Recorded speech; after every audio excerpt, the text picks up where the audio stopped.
Hello and welcome to the Growing Green podcast. Your host, Jeremiah Jennings, is the owner of Growing Green Landscapes in Birmingham, Alabama, and has a passion for growing the entrepreneurship community for those who are young in business.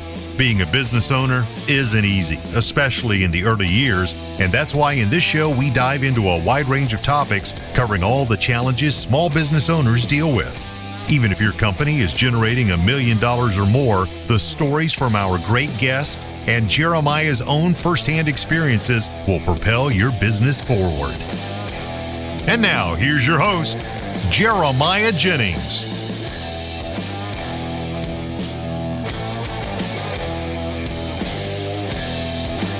Good transition. So confused.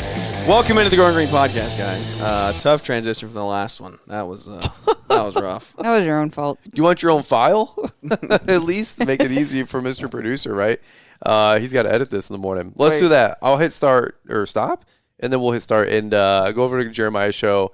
You release Monday, Wednesday, Friday. Done this before. Yeah, you do Monday, Wednesday, Friday in broadcasting, show. guys. Well, the almonds, I was saying, EIB Network. We could give them an episode, but they went down to 2 shows a week and didn't tell anybody. So and no one complained. The listenership went up. Yeah, it went up.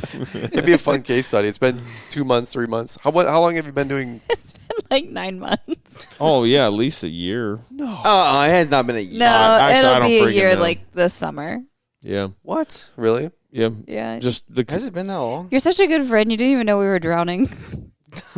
Yeah, we did. You were talking about going to 2 shows, 1 show even, for if we'd have lost our sponsor, I'd have shut the thing down.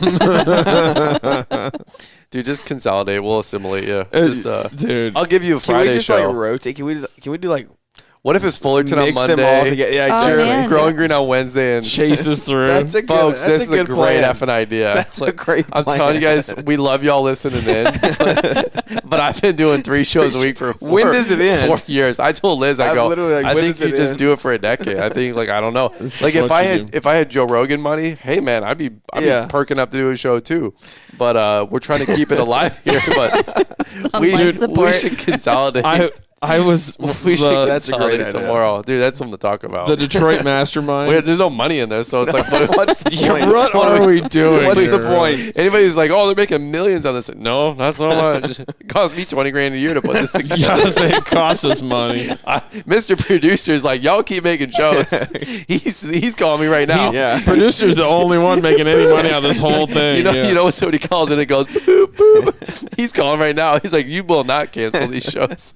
Yeah, I think he's paying off his mortgage or something. We got him a lake house probably at one point. Yeah, I imagine. Yeah, we were in Detroit Mastermind, and Bradley was talking about something that was motivating the heck out of me. I'm like, you know what? I think like if we lose our sponsor or something, I think I'm just gonna hang up the podcast and really dial back social. Like I think, then I'm talking to myself. I'm like, I think that's what I'm gonna do. I'm pretty sure. And then like it's a minute from the break. We go to break, and then like at break, some dude comes up to me. He's like, "Hey man, I really appreciate the podcast and what you put out on the social and stuff." I'm like, "What the? I was about to hang it up. I was about to quit." And like, Lord, I was about to hang it up. Like I would have been fine with this, like hanging it up. What the heck, you know? So what you don't know is Jeremiah gave that guy $20 just to torture me, just to keep you tortured for another 6 months. Yep, that is exactly very possible too. Golly. I saw the drowning, and I said, "No, we're gonna keep you there for a minute." I think it was like Tom Sawyer or somebody with some book, he's like, I can go another 30 days with a compliment. Like there's an old like quote. So Jeremiah's like, I'll give $20 to go tell Caleb you love him. And Caleb's like, well, we got to keep it going now. Duh, you got one listener. We'll just consolidate to a mega show here starting next. Mega show. I don't know of anyone that does that. Yeah. How would that work? Well, we need to have just do one episode. Yeah, one episode a week. We need to have like the Growing Hardscape Entrepreneur Academy. The Growing Hardscape Entrepreneur Academy live series. It would be like all 43 listeners. The GTLA show will come down and save everyone. Dude, honestly, I bet you we can get Corey in here too. We'll just get on like a rotation. Yeah. Then we just need one more. I bet you grind. if we lead with this for the podcast, I bet we have 43 podcasts. Want to be like, yo, dude, hook me up. Well, Mike Harvey, dude, we could have like 6 shows on 6. Like we don't need to do 2 shows a month. Yeah, exactly. right. Yeah, Paul James will link him out. All right. I was just waiting. Everybody's waiting on everybody else to quit. Nobody. Boop. That's Paul calling right now too. Mike Garvey's probably done. He's like, side hustle squad. He's like, that's been good. Who's fresh in it? Who's fresh in it that's still got... I don't want to taint anybody that's new and all excited, Cornell Mac, he's like, Monday on the Power Moves with Mac. Cornell will just ramrod for a year. He doesn't care. Man, they've been doing Power Moves for a minute. I think they're 2 years into that, I think. Yeah. The Wednesday one. Good for them. I mean, I was a guest like 3 weeks ago. Yeah. I'm like, man, still doing this, huh? I got on there. Have you realized there's no money in it yet? Yeah. The hopes and dreams still there. Yeah. Oh, geez. But anyway, so we need to we'll just consolidate all the green industry podcasts into one regular rotation. We could syndicate the network. Probably good. There's probably something to this. You could just 24/7 replay all of our stuff for 5 more years. The funny thing is, nobody would even notice. Yeah, right. Exactly. There's so much content, people wouldn't even notice.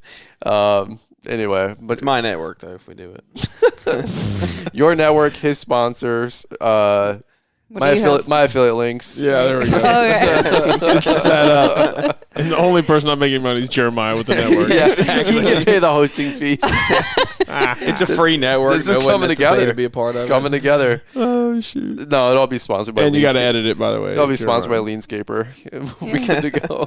Use Brian's code for LMN, right? Exactly. There you go. We're bringing it all together. I'll split anything with that. If that's the case, we'll syndicate all of it. Brian owes me money, by the way. I do. I told you to send me the invoice. I literally texted you half dozen times. I said, send me the invoice. What's he owe you money for? A lot of things in life. I probably owe Jeremiah. He's on the payroll now too. Yeah, everybody is. Yeah, this is, why don't you just attack me while I'm down? This is the week to request money out of me. Look, so just keep pressing going. order. It doesn't. Just keep pressing order. There is no more money left. Chase is like, do you need a line of credit? We will help you. I'm going to call them, Doosan Financial. Ford's going to give you 5 vehicles. Sheffield. Yeah, you got him all up. Yeah, they call too often. Just because they want their payments back from the other they're still waiting. from the trailer. I'm like, it was 7 equal monthly payments. There's nothing in the winter. Relax, okay? Got to build out for my salt. I need to call. What'd you say? Ford credit. Yeah, I need to call them. I need to borrow everything. Borrow from everybody. That'll be good. But okay, are we going to your show? Well, we're in the show now. We're in the show now. That show. Yeah. Oh, we are. So far, so good. Mr. Producer's like, when am I canceling this again or cutting it? But all right, well then take it away. What are you going back to? What are y'all heading back to from the event? So if you listen to Brian's show, you heard we're in the middle of probably Ohio Leanscaper. What kind of dumpster fires are you going home to, if any? That's dumpster fire. That's a good way to put it. Well, no, we put everything out today, so there's. You guys had everything break down. I mean, yeah, Kevin Brittany had a big dumpster fire today. No, or a bunch of little dumpster fires. In the scheme of things, it wasn't bad. Yeah, we had 3 machines having issues, and that it's amazing now because we're so heavy on equipment. How much a machine being down will hurt us, and just they literally stopped production on a site today. That's unfortunate. You got to buy another machine, put it in the budget. Yeah, that's what's terrible. We got a. Brian. I don't have a problem with it. One of our mini skid steers cost $3,000 to fix, and Holy then it's like, cow. We got to to save $3,000. Like, dude, I know. I was going to talk to you about that later. In terms of money. That's ridiculous. We got to spend $70,000 to save the next $3,000 repair. You know what I mean? To get a machine with 0 hours to replace it. It's just like that makes sense. That's the age-old problem, right? You got like what needs to be replaced for $3,000? Our old ditch witch with 3,000 hours on our SK750, hydraulic pump, not hydraulic motor, it's but been hydraulic such a good pump. machine.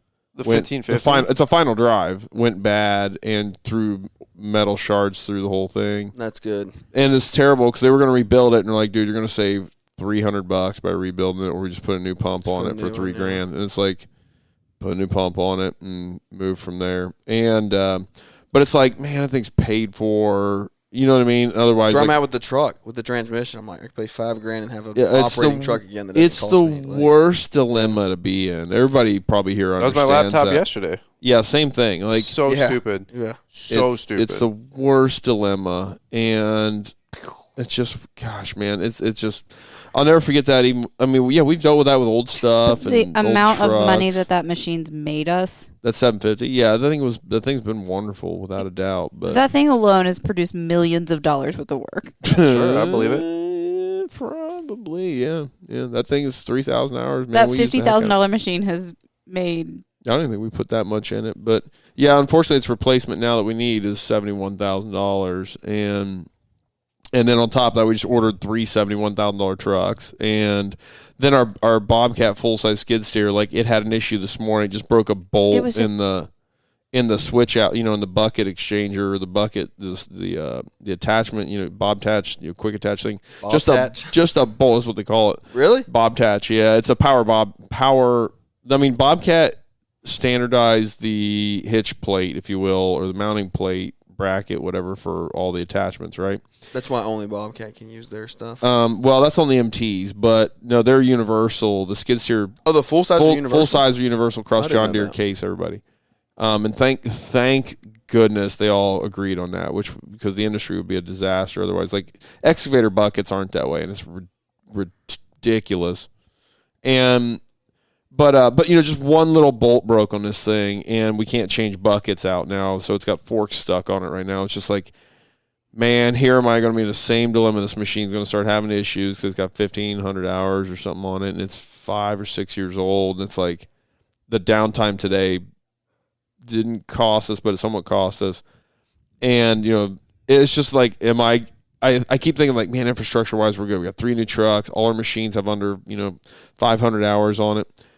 And then it's like this Bobcat has this issue, and you're like, oh, God. This is one of those things like to save the next like $1,000 repair bill, I got to spend, $55,000 or whatever. I don't even know what those things are costing these days.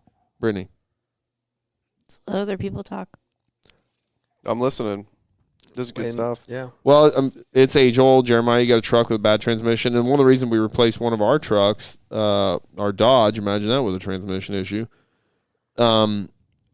It's a decent truck. I like that truck. It's got under 100,000 miles on it. But same thing, like it needs a $3,500 transmission, and it's still a truck with 60,000 miles, which isn't bad. Yeah.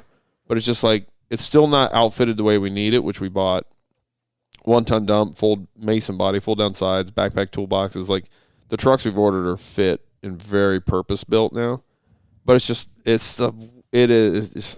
keep cringing at the thought of like the dilemma of spending a bajillion dollars to save the downtime, because now that our revenue per hour is where it's at, it's like, well, and we talked about, I don't know, it's an interesting conversation. I would love to have this with someone who's further down the road, right? Well, I think your truck situation is unique compared to us. Like your pickup truck for a mow route, that's one thing.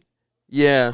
Like I don't think I could justify a $70,000 work truck for a mow route. I don't, especially at a young stage in business. I forget how young you are sometimes, and I don't blame you if you're going to buy trucks with 40,000 miles on them to throw into a mow route. You know what I mean? Yeah. But yeah, dude, I would do like I said, a 4x2, F-250, and your enclosed trailer, obviously for the advertising. But I mean, our trucks are brand new. Top of the line, platinum Lariat, limited, heated, cooled seats, King Ranch, limited, for sure, with the biggest engine and a diesel.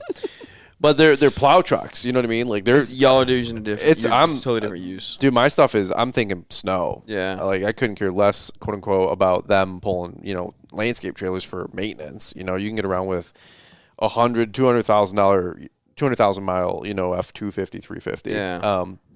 Because if you have a downtime, with a truck for sure. For the mowing, downtime for plowing, you cannot have. That's not a thing. Yeah. For mowing, you can cut it a day or two late or a day or two early. Nobody cares. Well, my thought process at this point is like, I literally could go buy 5 trucks for the price of 2 new ones. Sure, like that's not a joke. I could buy 5 like decent trucks. Yeah. And have 2 sitting there on standby. Yeah. For the price of what 2 new ones cost. Dude, so it's just. Related but unrelated was when I went to Ringer's landscape tour shop last year, and it was in the video. They had an enclosed trailer in one of the lanes. Mm-hmm. I don't know if you guys happen to see that video, but he had a whole enclosed trailer set up, 2 mowers in it, whole nother mowing rig, ready to go. He goes, at a moment's notice, he goes, if a rig goes down or a truck goes down, that trailer goes out, and we keep up on production. He goes, we don't lose value in that. He's like, we don't lose an ounce, and it's just sitting there. It's $40,000-$50,000 setup, but they've ran the numbers that it's just sitting there ready to go. Like, is worth more than downtime and replacing things, and I was like, that's phenomenal. And then he had is like a F650 maybe, like that hook lift truck, or I don't know what it's called, but that has the boom, and it had like a hydraulic hose thing that it could be make on the Johnny on the spot. Like, it can make hydraulic hoses. Oh, geez. It can make. It's got the crane. Oh, so it's a service truck. Service truck. Yeah. Okay. Gotcha. But he goes like he was all excited. Not a hook lift. Hook lift is dumpster. No. Okay. Yeah. My bad. No. So service rig. He's got a service rig. Yeah. It was. He was so excited. Like, he was like, this is a guy that doesn't laugh or smile. Like he's a killer, dude. Russ Scott. He's an awesome dude. Like, one of my favorite tours from last year. But he was like all proud of it. You could just tell he's like this is my baby. Yeah, service rig's a big deal. I mean, if you got enough fleet to where you got a service rig, dude, it was a big deal. He goes between the extra trailers, the extra backups, and this. He goes, nothing's gonna stop moving us now. He goes, yeah, that's interesting. I was like, dang, but that thing's probably $200,000. Yeah, I would say the truck's a fortune and the tech. Yeah, I mean, dude, it had the crane. That's how to fix stuff. Oh, the crane, it's got a hoist, everything. Yeah, that's amazing. Yeah, or crane. Yeah, I was like, dang. Yeah, that's big boy level there. You hit an in-house service rig. That's pretty awesome. Yeah. That is pretty awesome. But when you, like you said, you're moving hundreds or thousands of dollars per hour in equipment and machinery, right. Like, those things could easily pay for themselves in a week or two or a month. Yeah. Depending on the piece of equipment being down. Especially if you're financing it or leasing it. Yeah. Pretty awesome. You got to weigh your options. Yeah. I mean, that's what are you doing with it, right? The snow thing is huge, right? Yeah. You're buying for snow. So. Yeah, in the zero downtime or the ability to not have any minimal downtime or limited downtime is where it's at. Which is why I've been more to like the leasing loaders or units, right? Because then we have a warranty, quote unquote, on it, or a loaner. So yeah, and that's what gets me, right? Like, if we're gonna do the whole buy 3 trucks or 4 trucks and have one on standby, like, you gotta have cash set aside to fix things. That's the only downfall to it. Is like, which can get expensive, and you can get pinched on that during the different times of the year. Yeah. Because I mean I guess theoretically, right, that you have an extra, so it doesn't have to be fixed at that moment. But what if another one goes down tomorrow, and then you're in trouble? It's just the what if game. They just go buy another truck. Or you just buy, leasing, or you just buy new from the beginning, right? Or lease new from the beginning. Yeah. So it's if you legit say 5 to 3, that's a tough ratio, right? Five used trucks to 3 new ones, or 2 new ones. I think I could 2 new ones were quoted $70 a piece, so that's $140 for a truck. Yeah, because I wanted to fit it. We were going to do quad cab with a landscape body. I think they might be 60. Oh, they may be 60, but you'd probably be 70, 75. Yeah. And so what would replace that? A used truck outfitted like that, or a used truck used pickup, dump trailer? No, a used truck. I could buy used. What I would do is buy a used flatbed, and put a landscape body, switch a landscape body on it. So I can buy flatbeds. I can buy flatbeds with like buy 60,000. Brittany's out. Brittany Almond's leaving the room. The Brittany Almond. I don't think I'll make it back. You don't think you make it back? Not gonna rally. Bye. I could buy 60,000 mile trucks. She's going the best. Nah, probably 100,000 mile like trucks. 100,000 mile trucks, flatbeds, quad cabs for $20,000 all day long. Like they're on marketplace around me every day. So I would sell the flatbed or keep it put it on the truck, put a landscape body on it for $5,000, be in it for 30, right? So I've got literally 5 trucks. I would have if I spent $150,000, I have 5 trucks for the price of 2 new ones. So, that's so tough, Jeremiah. Because now, but you still got trucks north of 100,000 miles. Yeah, 100%. 100 is when my freaking F-150 broke down the most. Yeah. Like 100,000. But then you also have the trucks that you get 250 and there's never been an issue, right? It's just I don't know. No, but not my trucks. Yeah, I never had anything. And the bell curve of like your longevity of mechanical, uptime. I mean, the one that I just you're going off the deep end. The one I just blew a transmission in has 230 on it. It's the first mechanical issue it's had. Yeah, again on the hustle startup, man. I'm trying to take myself back what that was like, but you are. But it's not hustle startup. It's I say hustle startup because I'm an old man. I'm, Yeah, but I'm saying you're 8 years deep and I'm 25. We're running numbers at this point. Well, that's the thing. You're running a business. You're running a business like you are now. Like I just started to run a business, 6 years ago, which is embarrassing. So for you to run a business like you are at 25 or however old you are, it's just so wild. It's just so cool. And a lot of guys are starting to really run it like a business. A lot of guys aren't too. Landscape, design, build trucks, 100%. I would knew from the get go. Like you're billing out enough to pay for them. But they sit still for the most part though. The only thing with that is like a design build truck is going to go to site and sit for the most part. It just goes there and sits all day. I guess. Yeah, maintenance trucks are on the road all daggone day, rolling everywhere. Yeah. And again, you run into that reliability issue. But again, at the end of the day, am I installing an $80,000 project? I want a nice truck sitting there. I don't want some old beater. Yeah, well, I don't know if I'd say any different about any business, right? Like, I don't care if I'm mowing lawn. Old beater's relative, but yeah, if I'm putting an $80,000 install in, I probably want to show up in really nice equipment. Yeah, I mean, it doesn't have to be as nice on your residential mow route. It needs to be nice. It needs to be lettered up. It needs to be professional. But it doesn't have to be chromed out and fresh. I don't know. Yeah, and it doesn't. Everybody runs everything. Stretch. Everybody runs a business in a different way.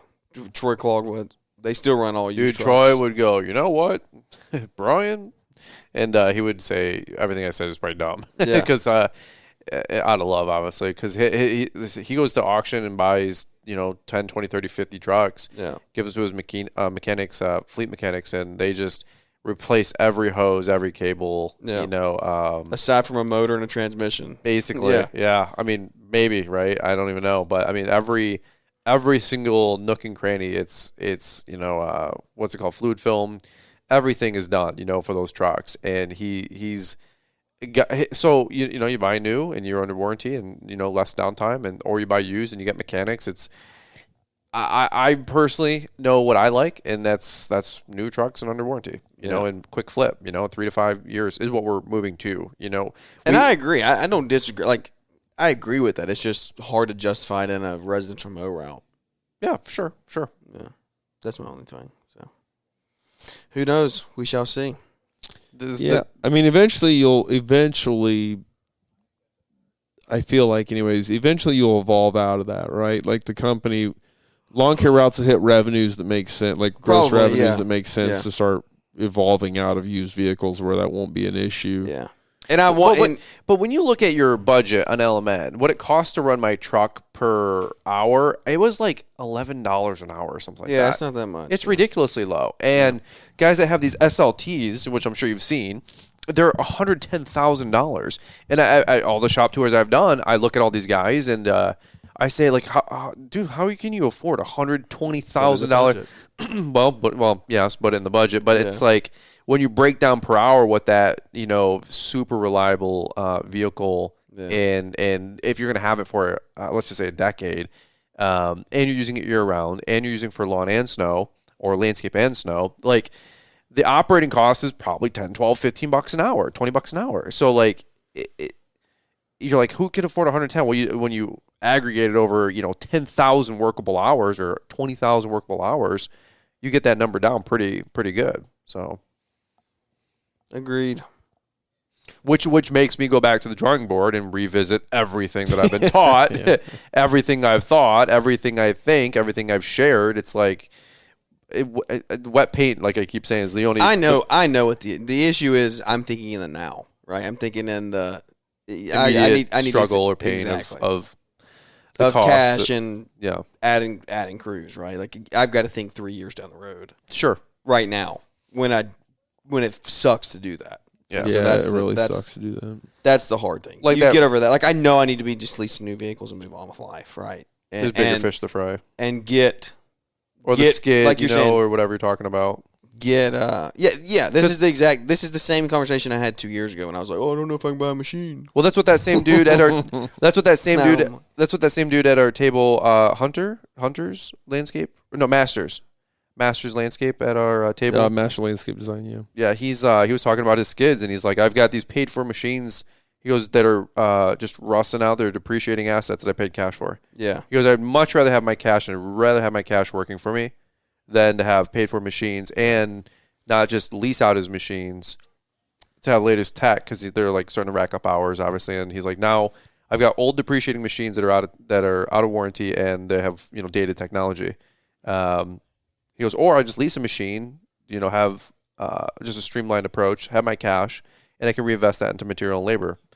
And I'm like, if he's saying that, I've said that, like, because I've learned it, and I'm making these pivots literally as we speak. I'm like, huh. But like, at what point do those trucks become liabilities, right? Like you end up 3 to 5 years. It seems like like they're paid for, but what are you paying to for sure upkeep, maintenance, and pay insurance on an old vehicle, right? Like they don't like that. So were you there when Mark was talking about he had a client that he was talking to, or somebody at one of the masterminds, and like they had a paid for like 1975 truck, but they weren't. Did you hear that one? His whole fleet was like 40 years old or something crazy. And I was like, is that like a shtick? Like, is it like called like vintage landscape or something, or like rustic design? And Mark's like, no, he just like his truck operating whatever was like $3 an hour or something ridiculous. Yeah. And Mark's like, well, this is clearly the overhead was so low, and he's like, this doesn't make any sense. And the guy's like, no, I just run my trucks for 40 years. And Mark's like, no, I know you're joking. We can get some new trucks around here. And I don't know if he was how profitable or whatnot, of course, but it was like, no, that's his business model, was like 40-year-old trucks. And I was like, huh. Yeah, I can't. There's some platforms of trucks you could like big old dump trucks, you could somewhat maybe get away with that, but for the most part, like 1970s trucks aren't going to cut it. No. For the most part, you got to stay up to date. But yeah, when you're, it's easy to be stuck in the now and not look forward. That's 100% what it is. And I do that too. I mean, everybody I think does that. That's not immortal like Mark Bradley. I think everybody else struggles with it, but. I don't, for the rest of us mortals, I mean, we struggle. Well, with that. and the thing is not the immortal joke, but like he's ran the numbers, men lie, women lie, numbers don't. But Mark's also seen it all, right? He's gone through it, he's sold it. Like, yeah, that's fair. I would love to know what conversation he was having at this point. No, but that's like the whole like, well, Disney would have loved to see Disneyland. He did. That's why it's here. Kind of shit. Yeah, you know what I mean? So like, Mark's like, here's the numbers. Like, why are we even? This isn't a discussion. Put a period. You knucklehead. Put a period here. Here I am a year later. Should I lease or should I finance? Yeah. Should we grow or not grow? Should I redo the website for $5,000? It's like, while some other kid is just like, we're just going for it. And I'm like, so we're at $3 million this year. Okay, 17 fresh out of high school. Yeah. Now, to that effect, I've been talking to a handful of people who are closing companies. Like, I hate to go to a down here, but that's a pivot. Buddy, I tell you, but in all seriousness, like we talk, go sign the note, right? Go sign the lease. Like, gotta be careful. The reality of it is, like, I've talked to a handful of guys that are shutting doors. Really? Yeah.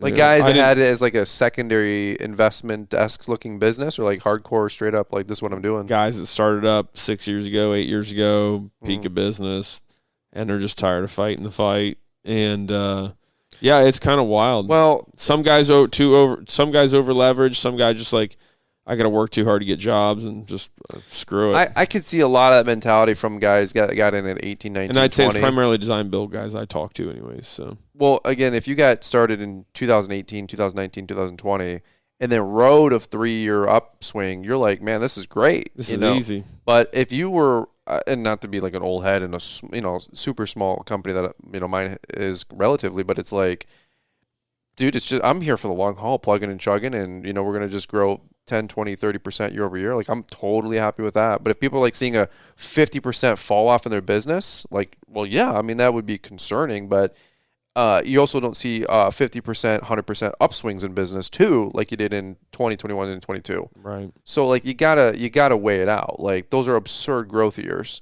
Yeah. Unsustainable. Like 2020 was absolutely wild. Yeah. 2020 and 21. 21 was probably my better year that we made a bunch of progress. Yeah, that was a really weird circumstance, but it is what it is, and it was. But was that the year before y'all started building?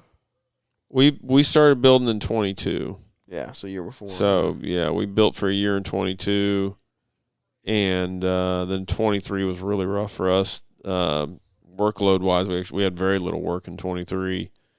And then last year, 24 was amazing for us. Man, that's crazy. It's been a whole year. Because I remember us having these conversations about just little piss off jobs. 23 was so hard. It was probably one of the hardest years I had in business since we were kids. It was really rough. And for context, we were coming off the back end of our build. We built for those of you who don't know us here, Caleb with Almond Landscape. We built a big beautiful building in 2022.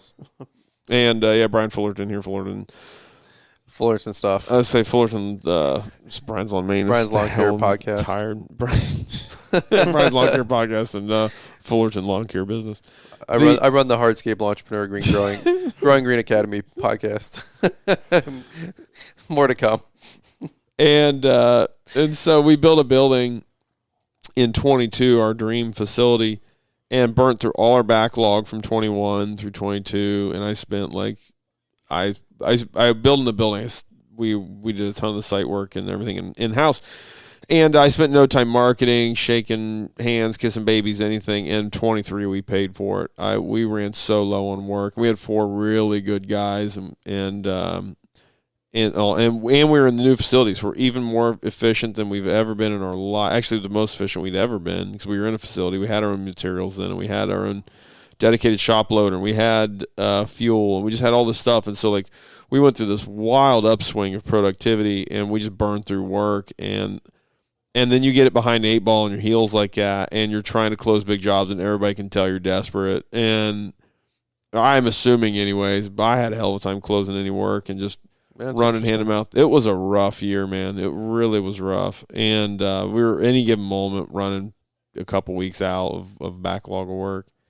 And all the while I was taking sales classes and unscrewing some stuff in my head. And the masterminds had started by then, and Element Masterminds, and really started unscrewing some stuff in my head. And then rolling into 24, we totally changed how we looked at things and running through a sales process and a script of how we talk to people and mandating people pay for design work, and totally 180'd. And 24 was amazing, but 23 sucked. It was. I remember 23 being a crappy year. 23 was not our best year. We grew, but it was it was an okay year, but I just remember it was not the same rush as 21 and 22. 2020 was I don't know that we'll ever see that again though in our lifetime. In our business journeys, at right? least. I mean, probably. Well, that's the thing. What you the see same now, type of thing, but something maybe. What you see now as a market is really more of how things should be. People being a little more concerned with what they spend, a little more frugal, still spending money, and still spending money. It's we're not in a depression and we're not in a boom, and the guys that are established aren't gonna feel it. A lot of my peers are running companies that are established and really professional organizations. They're not having any issues, but the guys that didn't work on their business and only focused on producing work, they're getting killed. Well, now. And themselves. Yeah. If that's probably what you mean. And they're getting killed. The people who no one knows who you are. That's what I told Andrew sitting there today. I was like, it is simple. People have to know who we are. If we are going to take over our market, people got to know who you are. Which is why I'm spending. It's not hard. Dude, I'm not kidding. That's why I'm spending budget probably $20,000. Yeah. I think in my LMN budget for vehicle wraps, marketing, branding. You're sub $1 million, no one knows you. Hormozy says that all the time. Yeah. No one knows who you are. Yeah. I mean, it's relative. In my little tiny market, been doing this for 18 years, people know who we are, but because you've been doing it for 20 years. That's exactly. That's the caveat. But now we need to let them know, hey, we're looking for you. Yeah. And you're looking for us. That's where we need to connect the dots. So that's why we're spending that money to say, hey, we're open for business. But we've also pivoted hardcore the last 12, 18 months with the type of work that we want to do and get into and all that mess too. So, but if you have not grown yourself as a leader, somebody that can attract talent, sell, communicate, while I was just so busy with the gold rush, I called it the last couple of years, then you could struggle, in a flat economy like this. You will struggle. There's no could about it. You will. Yeah. To some extent.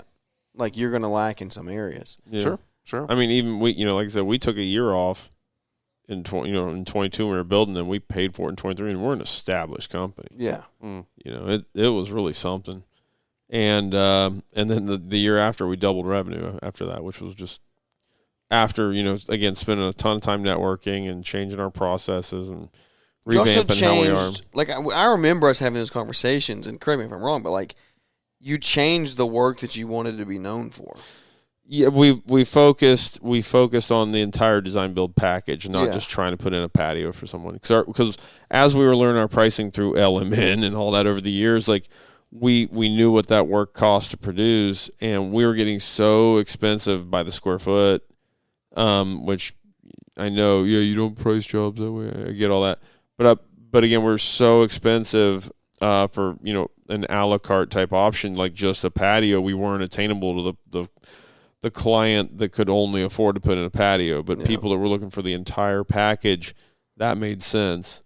And that's where our clientele base went. And again, I have unscrewed so much stuff in my head of limiting beliefs and insecurities when it comes to selling and our perception and our image and just all this crap. I mean, I could go just on and on. Again, a crap load of self-development in the last 2 years now. I believe, even if a buddy of mine said something to me a while ago. I was telling him I was going to try to just eat just a ton of steak, just a ton of protein, ton of meat, and get away from carbs and all that, and just try to eat steak or some giant chunk of meat every night. And I was like, dude, ever since I've been doing this, it may be in my head, but I swear I just feel better. He's like, yep, doesn't matter. If you're feeling better, whatever you're doing is working, keep it up. And it's like, and so, change all this stuff with how we sell jobs, and if it's working. Like, I started fixing my teeth and all this stuff, and like, it's all bull crap, but at the same time, like, it helped me sell more effectively and with more confidence. And, here you go. Got the nicer truck. I know it drives me insane, but you're not wrong. I bought a nice truck, and it helped propel our image forward of what we're trying to be as a company that routinely sells six-figure landscape projects. Well, you thought down the road. You thought to what you want to look like when you're selling six-figure landscapes, right? Started wearing nicer clothes. And, you're welcome. Thank you, my fashion consultant, Jeremiah Jennings. I mean, that's where I'm at with Andrew, right? Like, sales. Like, I got to put him in a nice vehicle. He can't be rolling up to people's properties to sell, like, commercial maintenance accounts. Yeah. In an old truck that. Yeah, it's funny. It doesn't need to be anything crazy, but it needs to be modern. It needs to look good. Like, our sales guy right now, he drives like a Subaru Forester or something, nice looking car. Mm-hmm. Looks, I think, fitting actually for a landscape design build company. We'll get our own sales vehicle here in the next year, but it needs to look appropriate, right? Yeah. And I shudder to think some of the vehicles I would show up to jobs in to look at jobs, and like at the same time, we were doing like actually high quality work, but just equivalent status jobs at the same time, like, and it's an equivalent status clientele too. As much as I hate to say it, or people that like knew they were getting a deal, and it was just because it attracts what you drive attracts who's going to do business with you to an extent. I made this. We had a really great conversation at Hardscape Academy last weekend of a couple guys, and I went through this shtick of like things I've changed about myself, and you roll in with a nice truck, and you walk in wearing a $40 t-shirt and nice loafers, and like just stupid crap that's super shallow. But like what I equated it to of if you're hiring team members, and this dude walks in with flip-flops, sweatpants, and a ratty t-shirt, you look at that dude and $17 an hour. But if a dude rolls in polo, nice dress, car's half put together, and his hair's combed, looks good, you're like, okay, this guy's gonna be mid to high 20s. Yeah, what he's gonna be looking for, right? Immediately, and it's the same thing with us as contractors and designers and consultants. And you weed out your bottom feeders, right? You have nice new wrapped vehicles with all new shiny equipment. Like, they're going to look at that and be like, yeah, I can't afford that. Well, the guy we were sitting with Masters at lunch today, he like back iPad. Before like writing iPads were a thing, or like right as they were, he pulled it out to take notes on his client, literally said out loud, "Oh, this is going to be expensive." But that's what we want, right? Because he had the iPad, was like paper. Back when that was a thing, like actually when that was like groundbreaking technology. Boy, you're going to be expensive. And it's like, that's the idea. That's what I want you to expect when you see us, and that's what we have to deliver. We can talk all this game. We still have to deliver, right? It just doesn't come with the territory that people just automatically hire. You have to come through on that image. You got to walk the walk, and walk the talk. But y'all have to do another show on Friday or next week sometime after the second half of this week. Like, that's what it's going to be. So much of that, like, you have to perform. We're talking sales right now, beginning of the week. Yeah. Second half is going to be operations and how you uphold that standard. Yeah. And that's the thing. Like, if you're going to sell your company one way, you better freaking come through on it. Because if you don't, your reputation is going to burn just a lot quicker than it took you to build it. I promise you that. Yeah. Really. It is easier to wreck a relationship than anything. And it's funny. It's as easy as just do what you said you're going to do, even if your promises are small. Just hold your end. But if you're really going to get exceptional, and like Mark, you hear him tell stories of what they were doing, just mind-blowing stuff that was limitless in conception of like what they would do to entertain clients or to entertain clients or attain clients. Like, I love the concept, and we're not here yet, but I love the idea of a sports box in an arena. That is such a baller move. That's not that much. We looked into that 2 years ago. We weren't ready for it. 2 or 3 years ago, it was $20,000 for the year. It's not that much. And like a little sports box, but like, not bad, you know what you can do to handle. I'll tell you a little inside baseball here. Something we're going to do for clients. We're working on. The guy that details our cars is a pickleball coach. Mm-hmm. He does pickleball, like he knows pickleball really well. We're going to host a pickleball clinic at our shop for some of our better clients and our potential clients. And I actually floated that by a few of them. Like, I got a guy. He's a pseudo professional pickleball coach. I was like, would you like to come in and take some classes with him? Like, we're going to host a little clinic for just select clients. Like, that'd be awesome. And like one of our clients are like, we're about to sign a $150 contract with them. It's like, yeah, I want you here. I want you bought in as much as you can. And it's little, like I said, little outside of thinking and whatever. And it's not going to cost as much. It's going to cost me $1,000 probably for like to host like 6 or 8 clients there. And I'm just trying to like I think I'm going to do this. Like, we're going to do this little thing, but just trying to think of something. But the sports box that Mark was doing is such a baller move, and I want to do that soon. But good right off too. By the way, when I quoted that $20,000, that was probably 6 years ago. So now it's probably $40,000. But you know so we have season tickets to Auburn football, and that's the same principle. The guy that we get them from sold them to Sven's granddad because he worked for the power company. The power company was the guy that we rent him from is a lawyer, or buy him from is a lawyer, and the power company was a client of his. So like they always got first dibs at. I mean, they're 45-yard line, 20 rows up, like the best seats in the stadium. Yeah. He paid a bag for those. Yeah. And when they were clients, he was like, "Yeah, here you go, go have fun." And he was like, and I asked him, I was like, "How did y'all get lined up?" He's like, "I wanted to be my customer forever."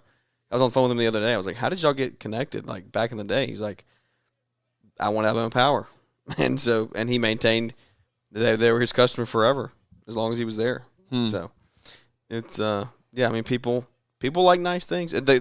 What Mark said, the golf club membership, like you get it. You don't think about it landscaping, right? But like break into any other corporate world, you go golfing. Like you go golf to make relationships, and so getting out on a golf course like that is not a bad idea. Private club somewhere, not the freaking Masters, not Augusta National, but somewhere in there. I think there's value in that. Yeah, I'm trying to think like what. Okay, we can't do the sports box at like $40,000 or $50,000 a year right now, but like we're close to that. And maybe it's one of those things, maybe that's something you do sooner anyways. Like even if it was $40,000, $50,000 a year and we're not selling $250,000 landscapes every job, but it's like, you know what if that brought us actually just 10 more $100,000 jobs? Mm-hmm. Like just ink the deal for sure. You know what I mean? Like it's a good return on investment. Right, that's the idea, right? It's just ROI. You have to just look at everything ROI-wise, right? Like at dinner tonight, we were talking with a gentleman about he'd spent X amount of dollars on a rental machine, and he was debating buying the machine. It's like, no, the math is right there staring you in the face. You already spent the rental equivalent. Which means you had to work. Yeah, buy the daggone machine. And if I've talked to one person like that, I've talked to 50 through direct DMs like you guys have too. Yeah. Man, yeah, and then I got my own things just like that. You know, like it's all scalable. Here I am sitting about talking about and I want to buy trucks. Yeah, and I'm worried about spending whatever or doing whatever and making that next step commitment. Right, the greatest Hormozy quote I've seen lately is like, that was good. What looks like risk now is actually opportunity. You just won't recognize it till later. I'm paraphrasing, but it's just like, and you'll look back at what was risk at one point was actually just opportunity, wasn't it? It's like, why you do that to me? You know. And if you let it go by, you'll never there's some things you never get back. You never get to do it again. So you know, it's funny too. There was some kids from our local market here, and not far enough from us, whatever. But at the same time, like there's kids at this Leanscaper event. And they're 20, and like those kids want nothing more than take my business. They're coming. You know, they want my jobs that we're doing. It's like. Smart kids too. They're at my table. Yeah, right. Yeah, you know who I'm talking about. They're growing, yeah. And it's like those two young kids. Mm-hmm. Yeah, and it's just like they were cool. Yeah, it's just like, man, don't get complacent, Almond. Like, you know what I mean? Like, there's everybody looking to eat your lunch all the time. Just like I'm looking to eat Jason Cromley's lunch too. You know, it's I love you, Jason. I wouldn't steal a job from you, but like, because Jason listens to this show. Yeah, Jason's listening to my show right now, Caleb, or your show. Yeah, exactly. Who are you again? Give you the benefit of the doubt there, Jeremiah. Yeah, right. Actually, now we're on the Kid Contractor podcast. Are we in the KCP here now? What do you got on the dash? 115. 115? Yeah. Holy Jesus. Dude, it's like 1 a.m. my time. It is. It's 11:30. Jeez. We're going to crank out short. Hey, everybody, welcome to Kid Contractor. Welcome to the show here, folks. Hey, we are having a quick chat here. That's a pivot. And what was it, time for KCP? Yeah. Thanks for tuning in to the Growing Green podcast. It is an honor to have you listening, and we hope you receive valuable advice to help take your business to the next level. Don't forget to follow the podcast so you'll be notified when our next episode drops.